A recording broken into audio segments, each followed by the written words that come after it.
गहरा जंगल, जहां सूरज की रोशनी भी जमीन तक नहीं पहुंचती।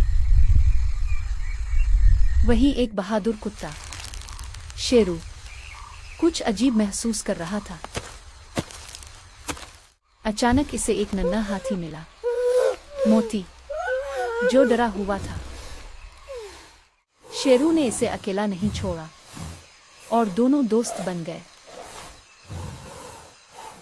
दूसरी तरफ अलीजा को एक जख्मी शेर का बच्चा मिला, जिसे इसने छुपा लिया और नाम रखा शेरे। फिर एक रात जंगल में अजीब आवाजें गूंजने लगी। दिम दिम दिम, वो जमीन हिलने लगी और सब एक खुफिया रास्ते से होते हुए एक पुरअसरार दरवाजे तक पहुंच गए। जैसे ही दरवाजा खुला, अंदर सिर्फ अंधेरा था और फिर एक दिव्यहैकल शेर की आंखें चमक उठी।